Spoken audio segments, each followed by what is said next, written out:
Autolite and its 96,000 dealers bring you Mr. Herbert Marshall in tonight's presentation of Suspense.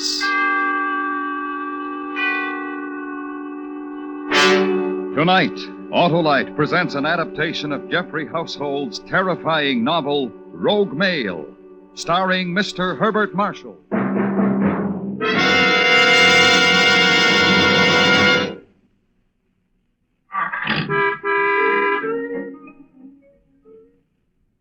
Oh, Harlow. Yes, Hap. What was that all about? Why, I was just demonstrating the Autolite electrical system, Hap. You were? Sure. It goes to work every time you start your car, sound the horn, play the radio, or turn on your lights or heater. The electrical system does all that? Sure, Hap. The Autolite coil, distributor, generator, and all the other units and thousands of component parts. They're all related by Autolite engineering design and manufacturing skill, and used as original factory equipment on many leading makes of our finest cars. A real team operation, eh, Harlow? You said it, Hap, for the smoothest car performance money can buy. So, friends, when your Autolite-equipped car needs replacement parts, insist on Autolite, original factory parts. Be sure, because from bumper to tail light, you're always right with Autolite. And now, with Rogue Mail and the transcribed performance of Mr. Herbert Marshall, Autolite hopes once again to keep you in suspense.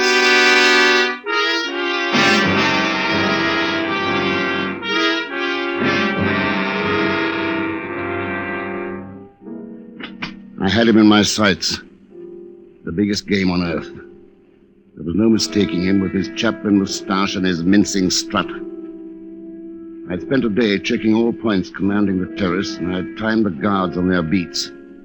Then I'd chosen my spot, on a grassy slope at the edge of a cliff. I estimated the range at 550 yards. When the great man appeared, I got the 3 pointers of my sights ready on the V of his waistcoat. He was facing me, winding up his watch. He would never have known what shattered him. That is, if I'd meant to fire. Just then, I felt a slight breeze on my cheek. I'd have to allow for wind. Stop! Stop! Careful. That's a hair trigger adjustment. Dirty dog! You don't understand. It was only a sporting stalk. Assassin, you dirty dog! Oh. You... Killer! Who fired? All morning I felt his eyes watching me. I felt strange. So I turned back 7 minutes early when I reached the birches. He was going to kill our Führer. You ready, sir? Who helped you? Nobody. I was alone. Were you acting for your government? Of course not. We're at peace. So far, yes. I'm a sportsman, a big game hunter. It was what we call a sporting stalk. You expect us to believe that? Believe what you wish. It's true. Corporal, take him inside. We'll break him. There are ways.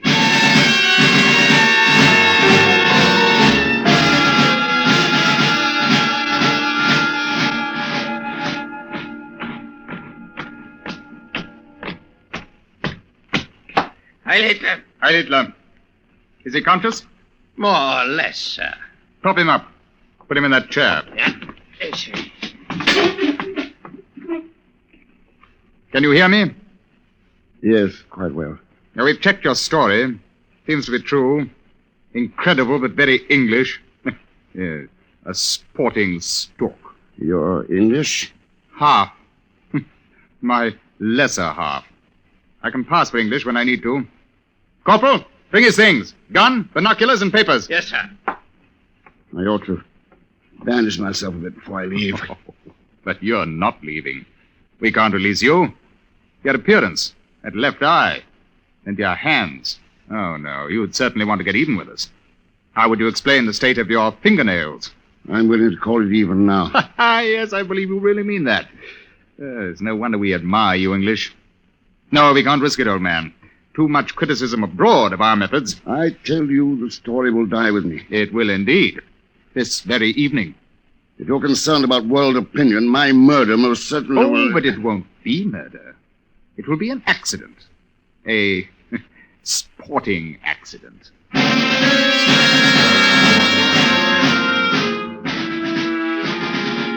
They drove me north 50 miles, took me to the edge of a cliff, and put me over.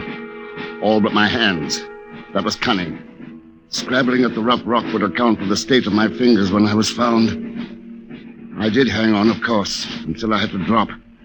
But they'd bungled the job. There was a terrifying instant of pain, then I plopped into something soft. I'd crashed into a patch of swamp, small and deep. When I moved, I found I was wrapped in mud. It was dark, and I was quite numb. I couldn't stand. So I traveled on my belly, using my elbows for legs, leaving a track like a wounded crocodile. I had only one thought, to hide myself. 1 mile, 2 miles. I came to a river, and crawling into the shadows, I made my trail look as if I had taken to the stream. Then I crawled back over my own track to a tree. I caught at a low branch. The muscles of my hands were still intact, and went up the first 10 feet in a single burst. I couldn't rest my legs on the lower branches without leaving a smear of blood. I pulled myself higher. When I reached the thick branches of the upper tree, I wedged myself in. Then I fainted.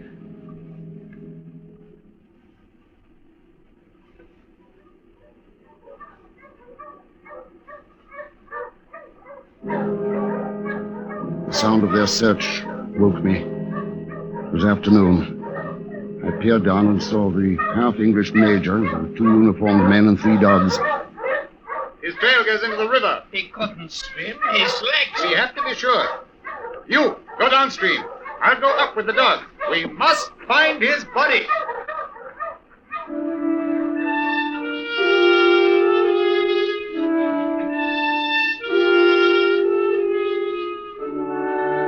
I stayed in the tree all night. Just before dawn, I came down. I could walk after a fashion, but I had to have different clothes, a razor, and many things, so I might as well turn myself in.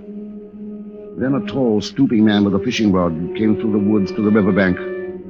I crept closer to study him. His face was melancholy, but there was courage in it.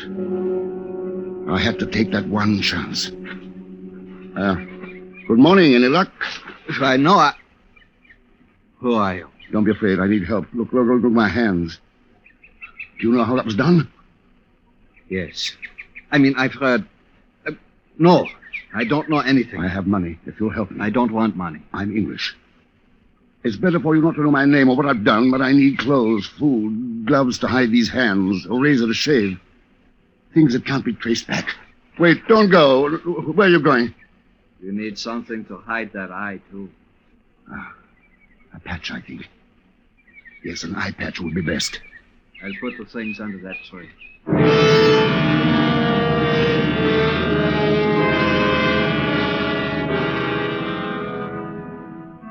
He was back in an hour, but I waited till dark to pick up the bundle. I changed, shaved, adjusted the eye patch, and studied myself in the mirror. It was a fair disguise. That same night, I stole a punt and pushed off downriver.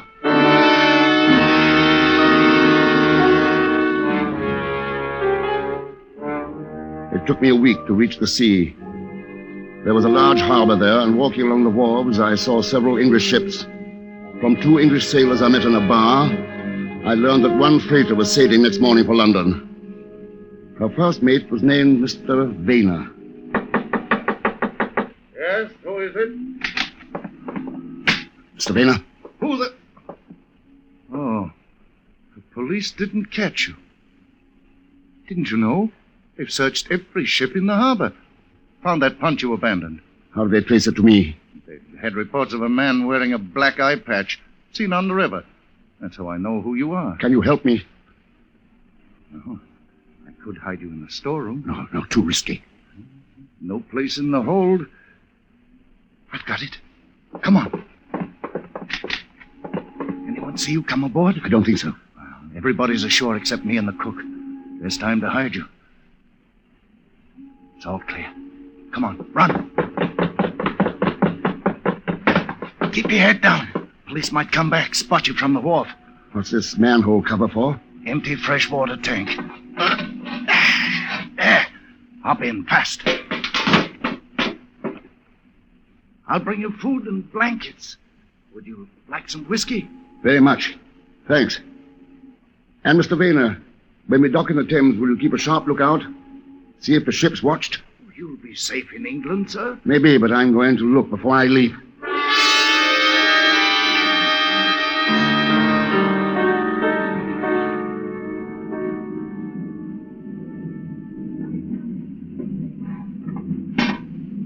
We're docked. You're right, sir. There's a funny-looking chap watching the gates. Could I row ashore?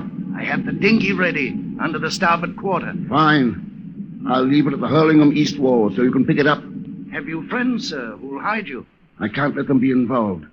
I'll see my lawyer first thing in the morning, then I'll disappear.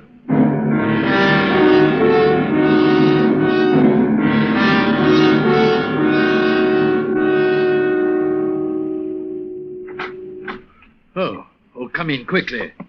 You're taking a frightful risk coming here. I know, Saul, but I have to. There's no telling who saw you come into the building. I noticed a man in a black hat feeding the birds in the courtyard. Oh, yes, he's been there all week. And I just glimpsed a certain major. You mean you know him? When he called on me and asked all those pointed questions about you, I thought he was lying. He said he was a friend and a neighbor. Calls himself Major Keeve Smith. He's no friend, Saul. He's a half-English major in the German army. How are you tangled up with the Germans? Why, their ambassador's been asking about you, too. I can't tell you, Saul. I'm in a mess. I can't go to the police or involve the government in any way. I have to disappear, and I need 5,000 pounds in cash. And I'll send Sims out to cash a check. But they'll follow you when you leave. Black Hat and the Major. They'll try. But I'll shake them somehow.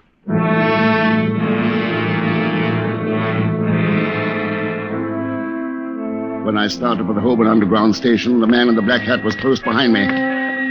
Then I saw, before I dived into the station, that he'd stopped at the newsstand. That puzzled me, until I looked further back and spotted the Major moving toward me fast through the crowd. Our eyes met and flashed in recognition, and suddenly I saw their plan. Black Hat would stay behind to guard the exit. The Major would keep on my heels. I ran to the escalator and went down to the third level, and I raced across the platform to a southbound train. I jumped aboard and worked my way forward, peering out. The Major was delayed on the jammed platform, but he fairly hurled himself through the same door I'd entered, while I stepped off the train through another door. The door slid shut. The train hauled the Major off toward Piccadilly. I started back toward the escalator, then stopped in panic. Black Hat was there on the platform. He'd been there all along, not at the newsstand. I plunged into that trap like a frightened rabbit. Black Hat and I were alone. He moved toward me. His hand poised over a pocket I was sure held a gun. I jumped off the platform and ran, keeping well away from the third rail. His footsteps pounded behind me. The tunnel curved into blackness. Just beyond the curve, I flattened myself against the tunnel wall.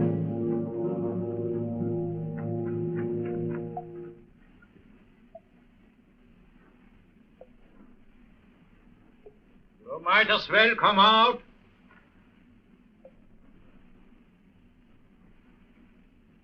The Major wants to talk to you. Just come along. Talk. You need a gun in your hand to talk?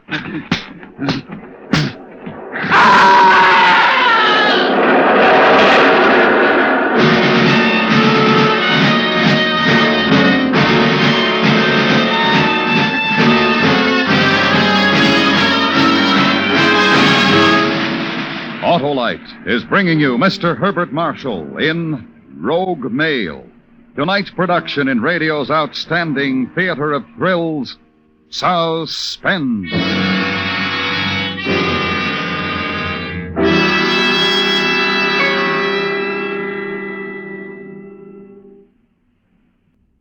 Well, Hap, how's the team? You mean our basketball team, Harlow? No, I mean the Autolite team in your Autolite-equipped car. That team of Autolite electrical system units, including the coil, distributor, generator, starting motor, and all their thousands of component parts.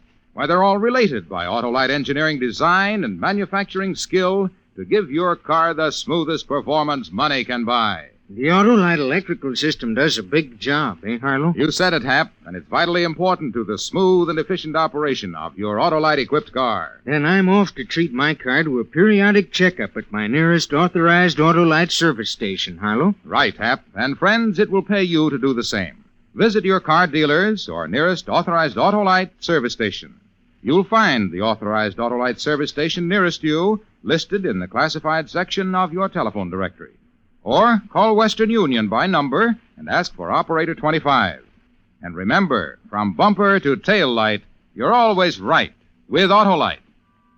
And now, Autolite brings back to our Hollywood soundstage Mr. Herbert Marshall in Elliot Lewis's production of Rogue Male, a tale well calculated to keep you in suspense.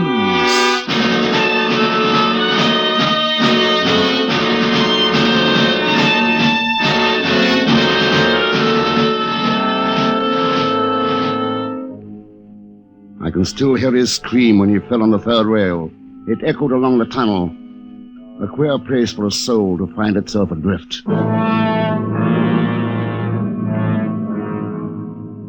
I had to leave London, hide somewhere in the country. At a series of shops, I bought camping equipment, a primus stove, pans, a sleeping bag, a heavy slingshot, and a hunting knife. I couldn't buy a gun without having it registered. Finally, I bought a bicycle, and by evening I was pedaling southwest toward Dorset, looking, I hope, like a carefree man on a rambling holiday. I had picked my hiding place above Marshwood Vale between two lonely farms. It's not on any map. Choked with deadwood, blocked at both ends by tangled thorn, nobody would ever find it except a curious child. Which is why I knew of it. For in love one becomes a child again. That bit of road had been our discovery, hers and mine, during the brief 2 weeks which were to begin our life together.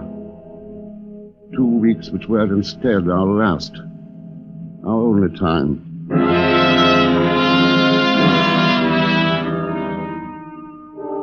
The next days, I slept and watched. Nights I worked. I tunneled back 10 feet into the soft sandstone of the bank, hollowing out a low room and a hearth. My chimney went straight up into a blackberry bush. Over the entrance, I fitted a heavy door camouflaged with sandstone dust and dead twigs and vines. If anyone should blunder into that piece of road, he'd see no sign of my hiding place.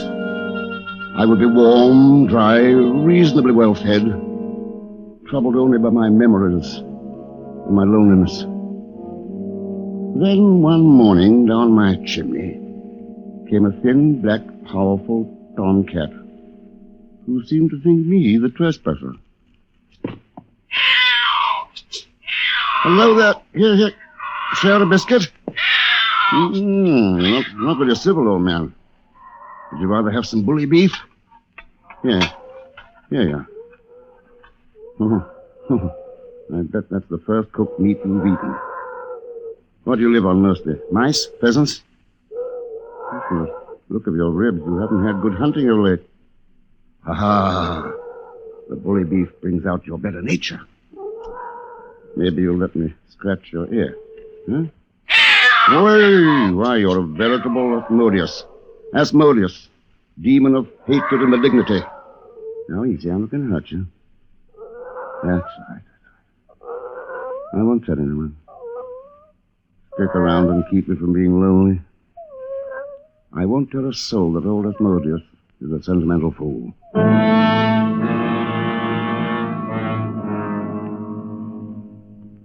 But in the end, my loneliness seemed more acute. In the long nights on that silent hillside, I was haunted by a memory of her violet eyes, by a futile wish that I'd followed my premonition, forced her to stay with me in England. Strange, when I first heard that she was dead, I'd suffered very little. But at night, in that cave, remembering, I felt such pain.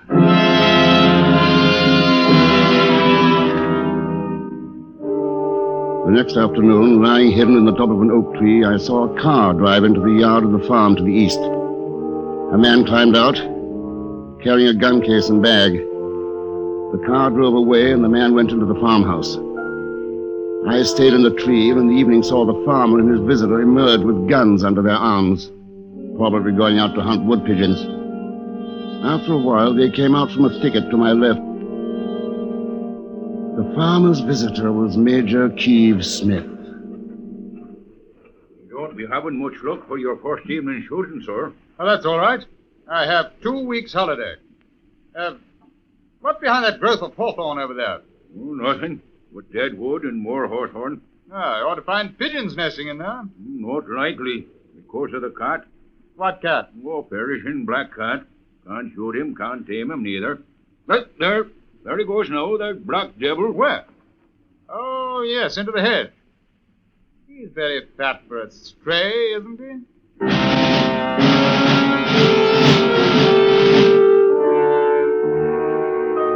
I was underground 9 days, watching daylight and starlight through my chimney. Then Asmodeus disappeared. And that night I heard noises. There were 2 men. They were moving something heavy. Then I heard a thud against the door, and I knew with terror that my door was barred. I was trapped underground. Can you hear me? Yes? Wonder how I found you? It was the cat. I was sure that somebody was feeding him.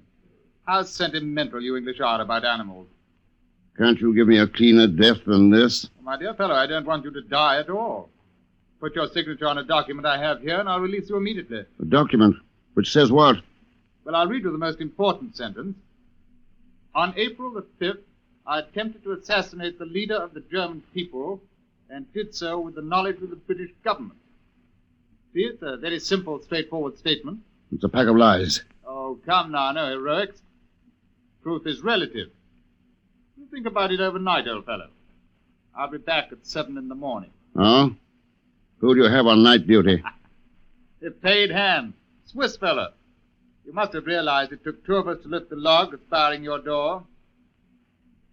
But by the way, why did you try to assassinate our leader? I told you. I wanted to see if it was possible. And then I didn't think his death would be any loss. Ah, then you did mean to shoot. I'm glad you finally admit it. Why, yes. I did mean to shoot.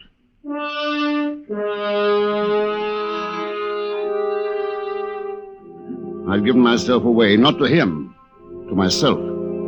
It had not been a game. I had really meant to kill the head of a state. I must have been mad, and indeed I was, driven mad by rage and grief so great I didn't let myself know what I was thinking. I am a man who was loved only once and didn't know it until she was dead. They killed her.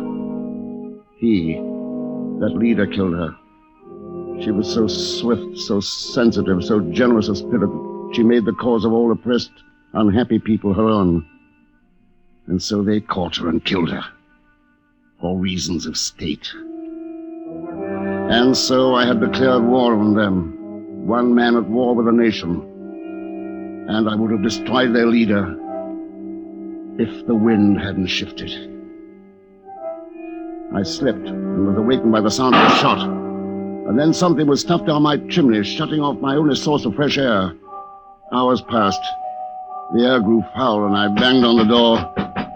Keith Smith paid no attention. Finally, I reached up the chimney to see what he'd stuffed it, and pulled poor Asmodeus down into my cave. He'd been shot at close quarters.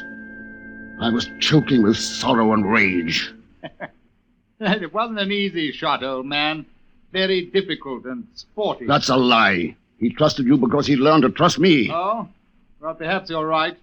The Anglo-Saxon love of animals is a weakness I'm happy to be without.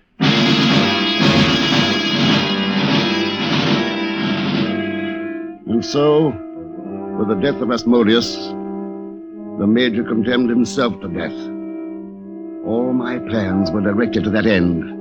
I had no gun, no access to my victim except through the chimney hole, no weapon but the slingshot. There was only one way to kill him, to shoot a lethal missile through that opening. After some hours, I hit on an iron spit as my weapon, to be fired by the slingshot. Then I set about luring the Major to the hole. Ah? You want to talk? Yes, I've been thinking. You'd only use that document in case of a war, is that right? Exactly. So it doesn't matter if I sign it or not, since there isn't going to be a war. You're perfectly right. It's a mere formality. Then hand it down. And give me a pen and a flashlight. Right away.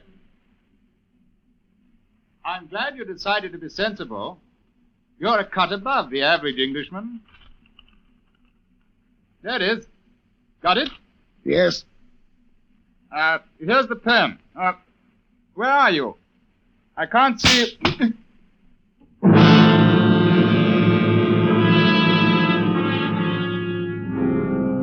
There was a look of surprise in his eyes. But he was already dead. The iron spit took him square by the nose, then he toppled backward. Immediately, I hacked away at my end of the chimney until it was large enough to receive my body. Then I burst out into the blackberry bush. The Major was lying on his back with the spit projecting through the back of his skull. I searched him, took his revolver, burned that scandalous document he'd meant me to sign, and sat down to wait. It was dark when I heard the Swiss agent coming. When he was a few paces away, I flashed the light on him. Put your hands up. Now walk over here slowly. What do you want? Your gun. Turn around. Oh, you killed the Major. Oh, please, sir, don't turn me in. They will hang me. They will hang me for treason. Now we are at war. At war? Oh, yes, sir. It came over the wireless. Germany has marched into Poland. England has declared war.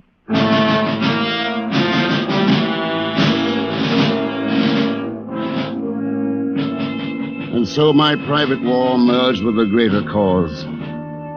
And I had no need to worry further about the ethics of my revenge. They were the same as the ethics of war. True. It had not been, as I had claimed, a sporting sport. But you can't call me unsporting. After all, if I'd pulled the trigger, I would have achieved one of the 2 or 3 most difficult shots in the world.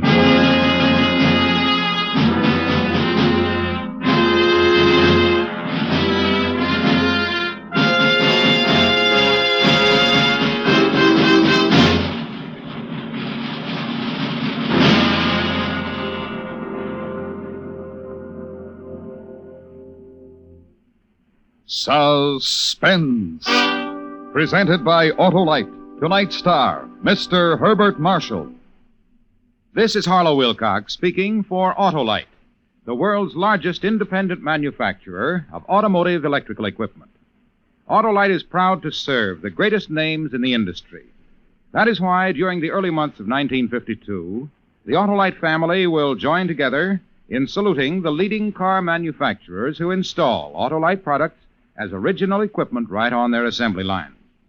The Autolite family is made up of the nearly 30,000 men and women in 28 great Autolite plants from coast to coast, as well as more than 18,000 Autolite stockholders, 97,000 Autolite distributors and dealers in the United States, and thousands more in Canada and throughout the world. The Autolite family will salute the Packard Motor Car Company in the next Autolite Suspense television program. So if you live in a television area, check the day and time of Suspense on television so that you won't miss this program. And remember, from bumper to tail light, you're always right with Autolite. Next week on Suspense, our star will be Mr. Jeff Chandler in a story taken from life, a factual document concerning the San Francisco Tong Wars, which we call The Case Against Lou Doc. In weeks to come, we shall also present Miss Agnes Moorehead, Mr. Charles Boyer, and Mr. J. Carroll Nash, all on Suspense. Suspense is transcribed and directed by Elliott Lewis, with music composed by Lucian Morowick and conducted by Lud Gluskin. Rogue Mail was adapted for Suspense by Sylvia Richards from the novel by Jeffrey Household. In tonight's story, Ben Wright was heard as the Major. Featured in the cast were Larry Dobkin, Ramsey Hill, Harry Bartell, Tudor Owen, Joseph Kearns, William Johnstone, and Earl Keane. Herbert Marshall may be heard each week on his own radio program, The Man Called X. This is the CBS Radio Network.